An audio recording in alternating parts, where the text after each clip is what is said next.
last words, what would you say to other young leaders who have these big ideas, who are frustrated by certain things? Because what I liked and what you said is that RTI was born out of frustrations that you guys were experiencing in the system. And then it led you to taking the actions that you have taken now. What can you say to other leaders who are experiencing those frustrations, but they haven't figured out what they can do to actually do something about those frustrations? Look, I think the powerful tool in Toby's is write them down. I think that's the first step. Write these things down. Writing them down, gives you a very clear overview of what you're thinking about. Yeah. And from that point, you can then start extracting to say, I think the other most important thing is find out who's dealing with these at that particular moment. Because I think the blunder that we always do as well is that we rush to open our own organizations when there are organizations that are actually doing the very same thing. So find if there's an identical organization that is doing it and find out their ways of working, what they've done on that, and see how you can get involved. And upon that, you can take that step and say, you know what, I'm going to do that. But another thing is research. Research and reading has never killed anyone. Because you find that, when you are frustrated, you can be frustrated about something that is actually not true. It's a perception that you're holding. So you can say, yeah, but teachers have been done this, only to find that it's a particular school that does it. Yeah. Actually, in the policies, it's not how it should be done. Sure. Let's say you're frustrated about people beating up kids. Yeah. Yeah, but by law, they shouldn't be beating up kids. Yeah, so which means to say it's not a policy thing. Yeah.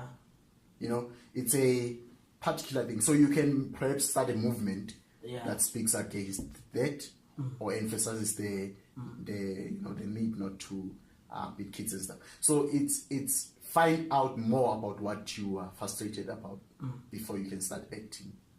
Now what you're saying triggers a particular question in my mind, and I thought our interview was over.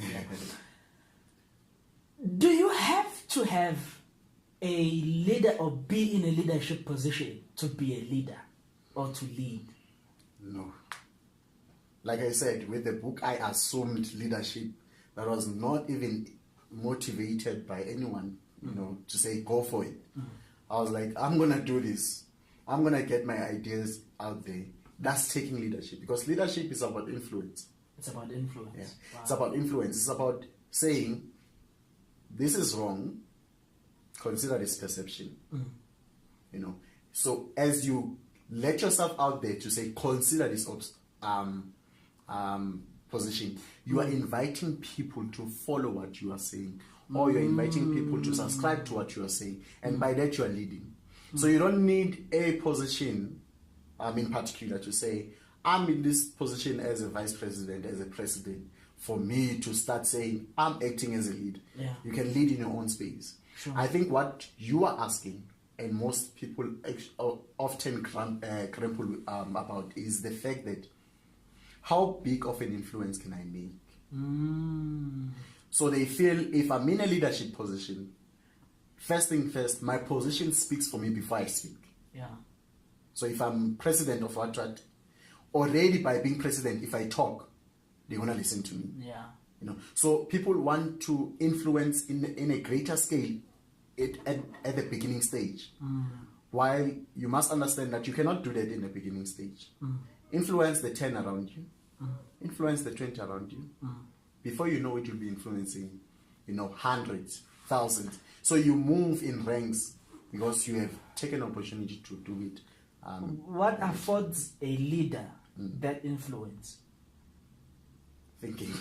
You must think. Wow. You must think. Sure. You actually need to think, man. Like, people out there, people think. One thing that I've come to appreciate is silence. Yeah. And I mean silence in the real sense of silence, where you turn off your radio, you switch off your phone, you do that. Sure. That's where you are confronted with what you are first, and and your thoughts, because when it's quiet, the only thing that is active is your thoughts.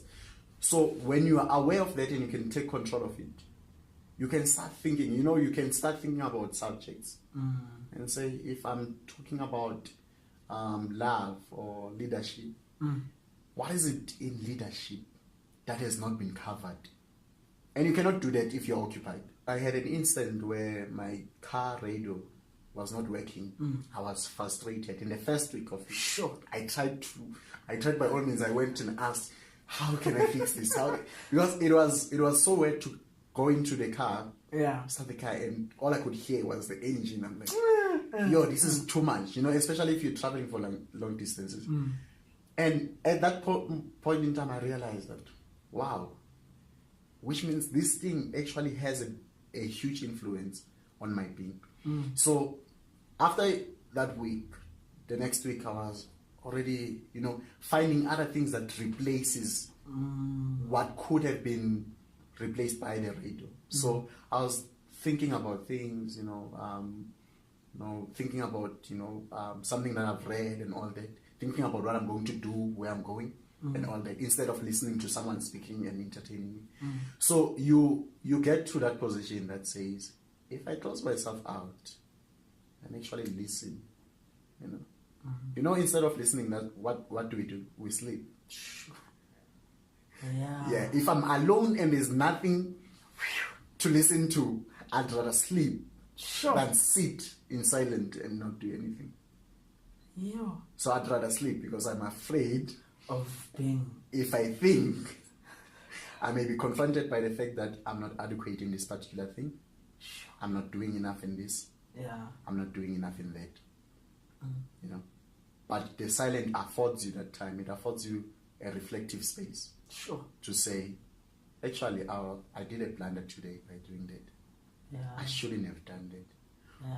But if I live here and go watch TV, I'm constantly entertained, constantly occupied. By the time I sleep, I get into the next day, I repeat the same mistake. Sure. So it's tough, man. I'm not perfect. I'm not saying I'm a Zen or of some sort or a monk. I think I admire monks very much because they have a very disciplined routines. But I'm saying it's not easy. Yeah. But you need to afford yourself some time. Sure. Alone in silence and think. No, thank you very much, my leader. Thank you for giving us your time. We really appreciate the amount of time you spent with us. Thank you very much.